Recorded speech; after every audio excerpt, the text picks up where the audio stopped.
আসসালামু আলাইকুম, শুভ সকাল। সবাই কেমন আছেন? আশা করছি সবাই প্রতিদিনের মতো ভালো আছেন। আলহামদুলিল্লাহ আমিও ভালো আছি। সকাল সকাল ১ কাপ চা দিয়ে শুরু করে দিলাম আজকের ব্লগ ভিডিওটা। আজকে রান্না-বান্না করব, এটা ওটা খাবো, এটাই দেখাবো। তো চা দিয়ে আমি সকালটা শুরু করে দিলাম। আজকে কে, কে চা খেয়েছেন অবশ্যই আমাকে একটু জানাবেন। চা খেয়ে চলে আসলাম রান্নাবান্নার কাজে।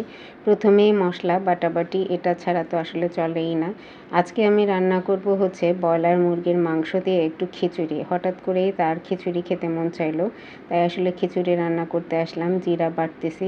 আমি সাধারণত জিরাটা এভাবে পাটাই সুন্দর করে বেটে নিই এবং অন্যান্য যে আদা রসুন এগুলো সাধারণত ব্লেন্ড করি। তো আমি জিরাটা সুন্দর করে বেটে নিলাম। অন্যদিকে আমার শাশুড়ি আম্মা মাংসটা ছোট ছোট করে কেটে নিচ্ছে। তো সুন্দর করে আম্মা মাংস কাটতে পারে, তো আমি বাদামগুলো একটু বেটে নিলাম। বাদাম আসলে দিতে বলছে, বাদাম খাওয়া নাকি স্বাস্থ্যের জন্য খুব উপকারী, তাই ভাবলাম যে খিচুড়িতে তো বাদাম একটু দেয়াই যায়। চালগুলোকে সুন্দর করে ধুয়ে নিচ্ছি। চালের সাথে আমার আছে মসুরির ডাল এবং মুগ ডাল, ২ রকমের ডাল দিয়ে আজকে আমি খিচুড়িটা তৈরি করব। সুন্দর করে স্বচ্ছ পানিটা বের করে আমি চালটা ধুয়ে নিলাম।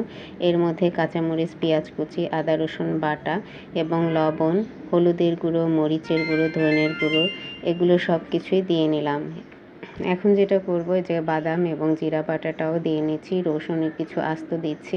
আমরা সাধারণত খিচুড়িতে আস্ত রসুনটা খুব ব্যবহার করি, কারণ খাওয়ার সময় যখন আস্ত আস্ত রসুন সফটলি মুখের মধ্যে পড়ে তখন আমার হাজব্যান্ড খুব পছন্দ করে এই জিনিসটা এবং আমাদের ঘরে মোটামুটি সবাই খায়। এটা আমার শ্বশুরবাড়ির দিকে থেকে আমি শিখেছি। তো মাংসগুলোকে এই যে কত সুন্দর করে ছোট ছোট করে কেটে নিয়েছে। সাধারণত মাংস খিচুড়ির মধ্যে মাংসের সাইজটা একটু ছোট হলেই ভালো হয়, এ কারণে আসলে ছোট ছোট করে দেয়া। তো মাংসটাও আমি সুন্দর করে আলাদা রান্না করে নেব। তো মশলা টশলা সব কিছু একে একে করে দিয়ে নিচ্ছি, পরিমাণ মতো তেল দিচ্ছি এবং হাতে সুন্দর করে মাখায় নিচ্ছি। মাংস সাধারণত আমি বেশিরভাগ সময় চেষ্টা করি হাতে মাখাতে, কারণ হাতে মাখালে একটু হাতটা আমার জ্বলে, কিন্তু কিছু করার নেই, স্বাদ বলে কথা। হাতে মাখালে নাকি বেশি স্বাদ হয়। তো মাংসতে সাধারণত আমি একটু একটু করে আলু ব্যবহার করি, কারণ আলু ছাড়া আমার ঘরে চলেই না। কিছু থাক বা না থাক, আলু অবশ্যই থাকতে হবে। এটাকে বসিয়ে আমি চলে আসলাম একটু আম ভর্তা খাবো বলে। তো 2টা আম কেটে নিলাম। এতটুকুই আম ভর্তা করছি কারণ আমি এবং আমার ছেলেই খাবো, আমরা দুজনেই খাবো, তাই খুব বেশি করিনি। আর অন্যদিকে খাওয়ার লোকও তেমন নেই। আমটাকে সুন্দর করে মাখিয়ে নিলাম, কচলায় মচলায় মাখার পরে টেবিলে আনতেই আমার ছেলে খাওয়া শুরু করে দিল। মা ছেলে দুজনে মিলে আম ভর্তা খাচ্ছি। তবে আমি খুব বেশি খেতে পারি না, আমার টকটা আমি খুব বেশি ফেভার করি না, বাট টকটা আমার ছেলে প্রচণ্ড পরিমাণে পছন্দ করে। টক এবং ঝাল, আমার ছেলেটাও মিষ্টি তেমন একটা পছন্দ করে না। চলে আসলাম মাংসর কাছে। মাংসটা মোটামুটি কষানো শেষ।